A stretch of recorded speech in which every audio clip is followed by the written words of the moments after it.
brown stem rot, sudden death syndrome, iron deficiency chlorosis, soybean cyst nematodes. There are a lot of issues in soybeans. Why would anybody even want to plant soybeans? Oh, come on now, Brian.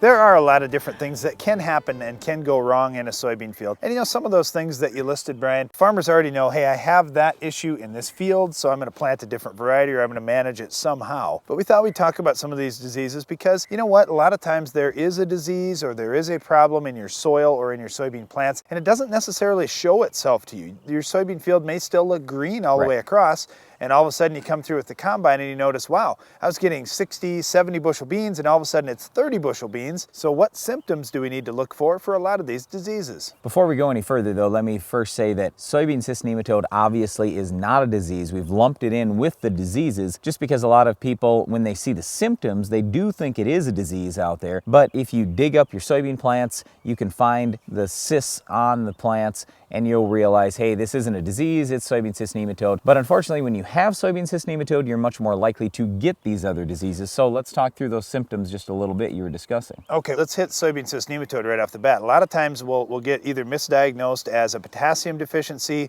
or iron deficiency chlorosis or one of these other things. What a lot of times we'll see with soybean cyst nematodes, until that population gets so heavy, we don't really see a whole lot of above ground symptoms. Maybe the plant is just a little bit shorter, or maybe it's not quite as prolific, but until that problem gets fairly bad, we don't see big time symptoms on the leaves. Yes, but when you have that yellowing, there is a difference between SCN and IDC. What is it? Well, normally with SCN, we'll see that yellowing around the outside edge of the leaf, very similar to a potassium deficiency. With iron deficiency chlorosis, what we're going to see is interveinal chlorosis. So we'll see green veins on the leaves, but in between those green veins, we're going to see yellow plant tissue. And with farmers, a lot of times what they'll notice is, well, my beans came up nice and they look good right off the bat, but then all of a sudden the next set of leaves came out and bam, they had this interveinal yellowing. And what's going on? How come it wasn't a problem and then all of a sudden it became a problem? Well, there's a lot of things that can cause iron deficiency chlorosis in your plants. Okay, so let's continue on with the symptomology. How about brown stem rot? What's that going to look like? How do you know you've got brown stem rot? Well, brown stem rot is very interesting because just this past year,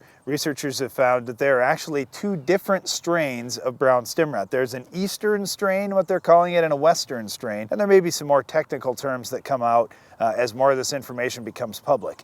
But with brown stem rot, typically what we see, the name is very specific. There's brown in the stem. And what we'll see is in that pith area in the middle of the soybean stem, we'll see some brown tissue in there.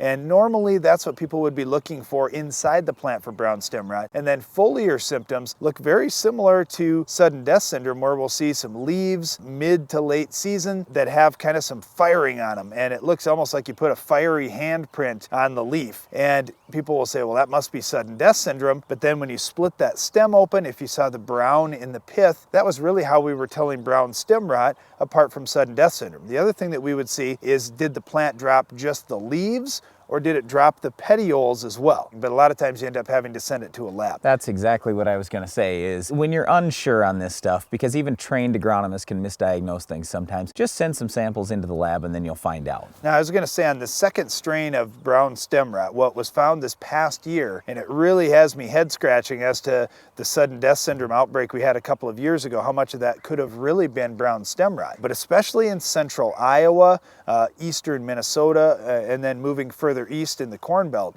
we saw a new strain of brown stem rot where the pith of that stem didn't actually turn brown. And you say, well, wait a minute, I thought it was brown stem rot.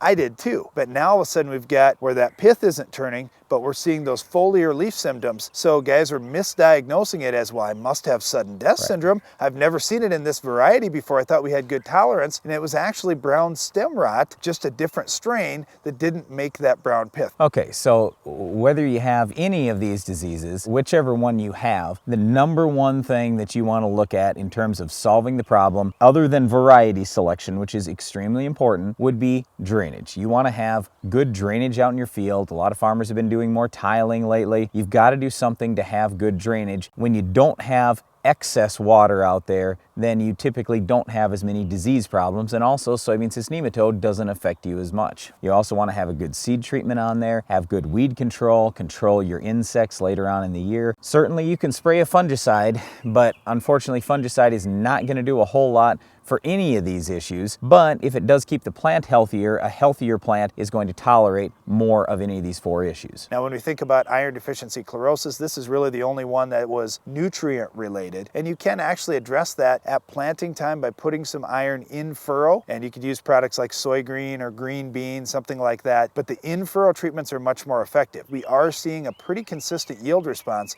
when we get those iron products down in the furrow. Soybeans can have a lot of issues as they go throughout the season. Unfortunately, our Weed of the Week seems to grow through just about anything. We'll tell you what will stop it though on your farm coming up later in the show.